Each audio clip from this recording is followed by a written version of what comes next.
really know where we're headed, we need to unveil revolutionary ideas from leaders that are shaping the defense and business industries. Join me on these Chats of the Future with Redstone Gateway. I'm James Lomax, and this is Uncommon Access. Today, we're talking with Bill Miller of Rocket City Tavern about the local food and beverage industry and what it means for the future of hospitality in our area. So, Bill, welcome to the program. Thanks, James. Happy to have you. Appreciate Uncommon being Access, absolutely. So very glad that we had you on today. So to introduce you to our audience, you know, you're the Vice President of Operations for WJP Restaurant Group, who is the proprietor here of the Rocket City Tavern, Fiero, as well as Dipwitch at Redstone Gateway. So how long have you been involved with the group, and what has been your overall take of this project here? Well, thank you for having me on here today. You know, WJP's been involved with Corporate Office Property Trust here at the Gateway for about 4.5 years. One of the very early tenants in here. Been very fortunate to grow with the complex. I joined about a little over a year, maybe 14 months ago. So I was brought on to help continue the growth, see what we can do to just better serve the population here on the Gateway. So it's been a great time, great ride. Challenging ride the last year, of course, but it's been a good time. Yeah, challenging. So given that timeline, you know, you entered this situation right in the midst of a global pandemic, really the start of it. So what was that like, jumping into this during it, and what were some of those challenges that you had during the pandemic? Very first thing I said is it wasn't my fault. I didn't cause the pandemic when I started here. So made that perfectly clear. But the challenge was we're serving a population that suddenly was working from home. So there wasn't quite as many people in the area dining with us on a daily basis. So like a lot of the restaurants around, we had to streamline our operations. Had to work a lot more efficiently, a lot smarter, and a lot leaner in what we were doing. We were fortunate and we were blessed to have such great customer base, partners in the area that we were able to stay open the entire time through our concepts. We run multiple concepts. We consolidated down into one, ran through our Fiero concept, which is a fast casual, but managed to keep our most popular items from all three concepts on the menu, and still were able to serve a population here on the Arsenal and on the Gateway during that time of the pandemic. As we said, we were the essential serving the essential during that time. Yeah, absolutely. And I mean, I remember getting some Fiero burritos during that time period and just enjoying. I think one of the things is like the drive up, pick up, because there's not a formal drive through here at your locations, but you almost served people as if there was one. So I thought that was innovative. But I guess just tell our audience a little bit about each concept, because all three of them are unique, and there's really almost a fourth concept in the catering side of things. So if you could kind of run through those for everyone. Absolutely. We actually consider ourselves having 5 concepts here. Our first one is our Dipwitch, which is our original American sandwich shop. Serves classic sandwiches, comfort food, homemade fries that are pressed here every day, cut chips, things like that. You can get a roast beef sandwich, a fried chickwich, just great traditional hearty food. Next, we have our Fiero Mexican Grill. It's based on the authentic street-style Mexican food, burritos, bowls, tacos that are just incredible. Fresh made every day. The ingredients come in fresh. We grill the chicken, we grill the steak, we cut it and prep it every day fresh. So it's a higher quality than you might get from a normal fast casual Mexican competition that we have out there. Third, we have our Rocket City Tavern, where we are today. Our full-service casual dining restaurant includes a bar, happy hour, things like that. One of the big things that we've done over the last year and really worked on is our catering business. If you can't come to us, we'll come to you. A lot of boxed lunches, offices working and things like that, where we're able to deliver our great food to our clients and where they are, serving them in that regard.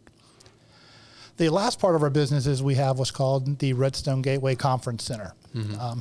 This is probably a part of the business that was hurt the most during the pandemic. No large gatherings, no large groups or things like that. But we're seeing that come back over the last couple of weeks, and looking forward into May and further, we're getting a lot more traction of people wanting to come back out in large groups. people miss being able to have wedding receptions and rehearsal dinners and retirement parties and things like that. And we have a unique environment here that we're able to host a group of 10 to 150 in an enclosed environment and give them a great time. So. Yeah, and I don't know, you guys have done a little bit of everything. I mean, you've had rehearsal dinners here, you've had large retirement parties for generals and, gatherings of all sorts of types, especially the corporate uses and the different groups that come here on a regular basis. But I guess not having that utilization was really something that took a dive in that period of time, but it seems like it's slowly coming back. Definitely coming back. And one of the things that was really cool and unique is about a month ago, we actually performed a wedding here in the conference center. Wow. They came, they had their pre-dinner, had a great time. We did a quick switch, set up the altars and everything. They walked down the aisle. They performed the wedding here on the property. Another quick switch, and then we had a party that night with a band and dancing and had a good time and really celebrated. So we really, have done well with the corporate dining, but one thing we're really trying to expand upon is getting more and more of that social. It's a beautiful building, a great environment. So, like I said, we were very happy to get our first actual wedding on property about 2 months ago. That was pretty cool. That's fantastic. And it's in line where, your guys' tagline of where history and people meet for great food and just fantastic stuff. And I think part of the initial challenge that may have been faced here at the Rocket City Tavern, and you can correct me if I'm wrong, but it's just the general public's perception of Rideout Road and Gate 9 and getting into the Arsenal. And I feel like in recent months, the Arsenal is trying to make sure that the public are aware that the gate has moved back. There's been some great things like the Redstone Gateway highway signage, things like that. So hopeful that not only all the great employees that work out here at Redstone Gateway, but more of the general public will come support these fantastic establishments. Absolutely. It's amazing the response we get when someone comes, and a large majority of our guests, their first experience is through an event. They came for a meeting, they came for a retirement party or a wedding, and their comment is, I never knew you were over here. Sure. Because there's so many businesses in the office complex versus the restaurants. We tell them once we get them in and we get them to sample Chef Michael's food, they're hooked and they'll come back. And that's kind of how we're growing our business that way. Getting the word out that, yes, it's okay to go over the overpass. Yeah. You're not on the Arsenal. You're not going to get arrested for, going past the intersection there, and knowing that we're here. Been getting more and more publicity. Opening up some other environments around here. They opened up a daycare, some things like that recently on the property, which is now getting more people to realize that you're okay to come over here on this side of town. Well, that's what we're trying to do at Redstone Gateway is create an amenity-rich environment for not only for the office employees that are all out here. There's probably about 5,000 to date that work here in this office park. Obviously, greatly reduced right now does it with COVID, but trying to amenitize that for the general public as well. So the coffee shop, the daycare, and obviously these three restaurants. And I think that was key early on and why WJP Group was brought in. And part of that was they truly are unique concepts. So I know the Rocket City Tavern is obviously a Huntsville, homegrown type of establishment. Where did the ideas for Fiero and Dipwich come from? Are there origin stories behind those brands? Primarily, they were our founder, William Post, Bill Post, and Michael Northern, our executive chef and vice president. He's one of the partners. And just traveling the world. They've been in this industry, 30 plus years each. I've been in the industry 25, 30 years myself. Each of them have been longer than myself, working with restaurants and groups all across the country. During their time and their travels, they've had some very unique food and tried some great things and been down to Mexico and had some street tacos and some things like that. And when they were approached with the idea of creating an environment and some amenities in, Huntsville, Alabama, to do some food, Michael and Bill just were like, "Hey, this is a great opportunity. Let's give it a try. Let's give it a try." So we're going to hit it on multiple fronts. We're going to do the comfort food with the traditional American sandwiches. Like I said, we'll get a roast beef, we'll do a brisket, we'll do a fried chickwich. Let's get a little creative. Let's have a nice Mexican place. Create some great street tacos, introduce people to how they're really supposed to be made. So many people think a taco should have 20 items on it. You just stuff it and you stuff it. A great Mexican street taco is very lean. It's the cheese, the onions, and the meat, on a shell. It's high quality. High quality. So that was where that idea came from, to do that. And then the tavern was just Chef Michael's chance to play and experiment. You know, the man's an amazing chef, has a background of just being able to cook anything culinarily, and it's just letting loose. What do you want to cook, Michael? You know, what do you want to create? And he has created a very unique menu where there's some fast-paced items, great for lunch. But then there's also, if you want to get something that you've never had somewhere else, you can have that unique item here with us, and you know, for that. Yeah, I enjoy doing business lunches out here. Obviously, I've been for numerous events and always trying something unique and something that maybe I haven't thought of trying before. It's like I can never run out of options here, is what I enjoy. So I guess, what are some of the things that you think are most popular on the menus and that have been all-stars? And then maybe is there a gag reel or a blooper reel of something that you tried to unveil and just people didn't like it or anything like that? You know, I would hate to say there's anything that nobody really liked. I think pretty much, maybe it's not as popular as we wanted. I'm sure some people love, you know, people have different tastes. Everybody seems to love the different taste. You know, looking at the things that are popular, the salads that Michael's created, you know, have been incredible. We do a mixed berry goat cheese salad that is just phenomenal, that people order all the time, and it's very, very popular. Traditional blackened salmon Caesar is huge. It's probably my biggest seller, especially at lunch. People love that salad. It's spicy but sweet and savory in that regard. We get a little more creative. You know, the steaks on the menu are hand carved. That's one thing, you know, we do. Nothing comes in frozen or anything like that. The steaks are cut and hand carved every morning, to order half the time, majority of the time, and made in that regard. So those have been extremely, extremely popular. We've really started doing a lot more chef specials. One thing that we challenged ourselves to for this year in the recovery in 2021 is to be a little more experimental. So right now over in the Dipwich side, we're talking about classic original American sandwiches, right? But we're trying a grilled Cuban sandwich right now on a sourdough. So it's a little bit different, a little bit unique, and it's been hugely popular. You know, we're like, how are people going to enjoy this? You know, on Fierro on the Mexican side, we actually installed a spit, and we're doing an al pastor pork, which is a marinated pork with a little bit of like pineapples and some citruses flavors like that. We actually put it on a slow spit and let it turn, kind of like you would a kebab, or a lot of people know shawarma or something like that from those parts. But this is a Mexican version, and that's been extremely, extremely popular. People love coming in and just seeing this hunk of meat on a spit turning and cooking. But you know it's fresh. You know it's carved right there in front of you, and then served on your taco or your bowl. So that's been pretty cool. Home runs across the board. Yeah.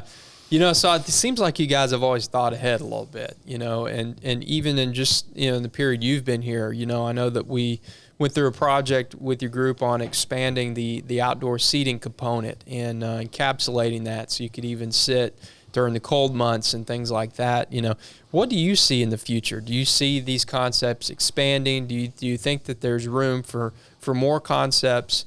Obviously, as more people come to work out here, there's going to be more hungry bodies. Absolutely. So what are some of the things you think forward into the future on how to address those?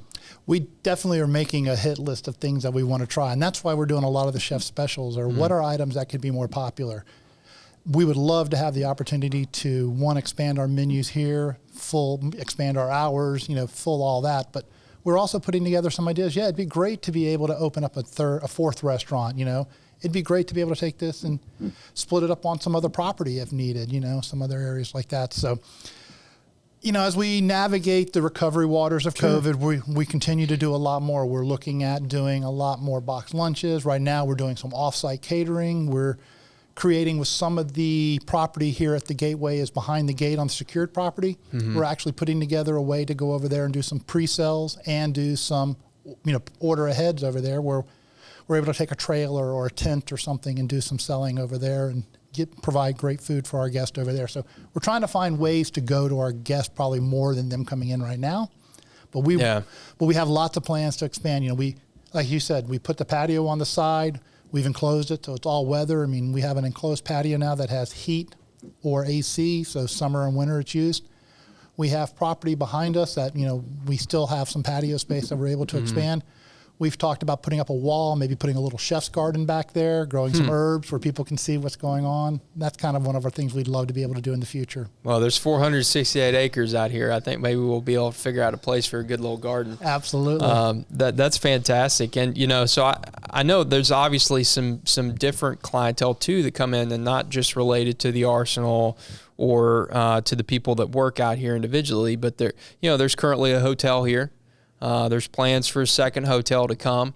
As the traffic in Huntsville overall increases, is there thoughts that you address that dinner, bar, nighttime crowd in a meaningful way? Absolutely. We were open for dinner before COVID. We had to kind of reduce our scheduling based upon the need and the dining population coming out. But as people are going back out dining more, we are planning on opening soon, hopefully sooner rather than later, back for dinner. Definitely, we're revamping our happy hour. We have a beautiful bar that has a garage door that opens up to opens up to the front patio. Yeah. So we want to do that. We're involved with several of our local breweries. One thing about if you look at our tap, there's only one national beer on there, and I hate to say it, but I have to carry the one national brand. But everything else is a local brewery. We like to support our local community. Same with some of our distilled liquors. We support the local ones in town here. So lots of partnerships with them moving forward. Yeah. And as we expand that, as we continue to expand dinner, as more people are staying on the property as a hotel, absolutely is a definite thing that we want to do and be more involved in and be that destination. People will drive and people will travel for great food. And that's what we want to be, that place that while we may be a little out of the way for dinner, you'll still come and see us. Well, and the food's good enough that people are willing to come. Absolutely. I mean, so that's the thing. And so you mentioned earlier, though, coming to the people. If you've been in Huntsville a little while now to understand that food trucks are massively successful. And, well, I don't know about successful, but they're popular. So, has there been any thought of a RCT tavern truck or a Fiero truck or, I don't know the financial situation behind those concepts, but... we've played with it and looked at it. They are a beast in and among themselves. Got it. And there's a reason that most places go from truck to brick and mortar versus brick and mortar to truck. Got it. So we are maybe going to split the difference, and we've looked at some possibilities of doing some trailers and some things like that where we prep the food here and then take it and serve it somewhere else is something that we might look into. But, to keep the quality and whatnot, probably not going to do a food truck anytime soon, but never say never. Yeah. Obviously you hit most of the major food requests in town. I mean, you've got the nice sit down, more formal Rocket City Tavern, and then you've got the Fiero, fast casual, Mexican, the all-American food with dip, which, as you look at just Huntsville and as a foodie yourself and someone who loves food, do you think that there's anything in Huntsville in the future that Huntsville's missing out on right now with food? I've lived in Huntsville about 5 years now. So when I moved here, there was definite a little bit of a lack of choices and variety of food. And it has amazed me the last 5 years, how much the restaurant scene has grown and just the different food that you can get. So I think we're in a great spot. People here are very accepting of creativity and not just wanting a burger in a box. Yeah. So you have the opportunity and the acceptance to experiment and create fusions and create some different things like that, which I think is a great thing moving forward. And we're going to see a lot more of that, in the market and in our restaurant, as you do. The other thing is there's a lot more combination of, the bar with the food, pairing. There's a huge opportunity for pairing as people learn, white wine with whatever, red wine with whatever. There's a lot more that you can do with that with beer. Beer you can actually pair with more food than wine. Same thing with there's liquor opportunities there. So I think you're going to see a lot more moving forward of combinations of pairing of beer, liquor, and wine with food items. So try to make it kind of like an experience. Absolutely. It's making an experience. I mean, when you go out to eat, it is an experience. I mean, you're breaking bread, you're sharing time with food, with friends and family, and being able to enhance that with the full bar, alcohol, beer, wine, whatnot. I think there's going to be a lot more growth in that moving forward. Well, you're already doing it here. I feel like if I can't get a Fiero burrito once a week, I'm I get withdrawal symptoms or something, but the other places don't cut it. But so that's another thing. So, I know in real estate, in our business, we stay in touch with other people in the industry, try to, maintain best practices and bounce ideas off each other, even though we compete. Is the restaurant industry like that? I mean, do you talk to other restaurateurs in town, and do you guys collaborate on anything? Is it similar in that regard? Very much so. It's very friendly competition. Yeah. We celebrate each other's success and we rub each other's noses in our success. Good. But we all want everybody to do well, because when one restaurant does well, we all do well. That's why we love having neighbors in our market, because it brings people into our area and then lets us introduce ourselves to them. I talk to a lot of the managers. I'm very connected with several of the restaurants in town. I know a lot of the teams, the managers who have worked in several of these places. We actually have a little text thread that we share ideas and, hey, how are you doing? And then I'll be honest, it's tough times. We also share a lot of employees. There's things like that we do. So we will help place people. Like I've got someone who's working days and needs a night shift. We'll hook them up with each other. We do a lot of collaboration like that to make sure we're taken care of. And just everything, sharing product if we need to. We're all here to, it's a very close-knit group. But it's a very tight-knit group. But like I said, it's kind of like a sports team, Yeah. You want to be successful and you want to be the best receiver on your team, but you want the whole team to do well. Yeah. It's a lot like that with restaurants. We want this whole market to just blow it out and be a great restaurant town. And then we want to be the best one of all of them. I love it. Well, Bill, I absolutely have enjoyed having you on here. I think that we've learned a lot about these three concepts, about your guys' vision and your goals, and just excited to have you here. And I'm excited to continue to eat here and support these restaurants. So just thanks for being here. We love it. We appreciate the support this town and this market and this gateway has given us over this last troubling year. Yeah, absolutely. We'll see you soon, Bill. See you soon. Thank you. Thank you for listening to this episode of Uncommon Access. Our podcast is produced by Redstone Gateway, where the future works. You can find Uncommon Access on major podcast platforms such as Apple Podcasts, Spotify, Google Play, as well as on YouTube. You can find out more about Uncommon Access on redstonegateway.com/podcast. Special thanks to our recording location, the Rocket City Tavern. We'll see you soon for another chat of the future.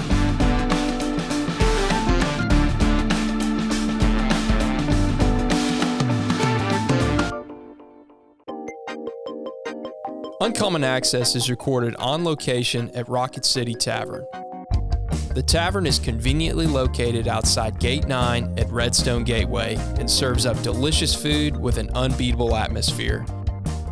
Rocket City Tavern is where history and people meet for great food and drinks.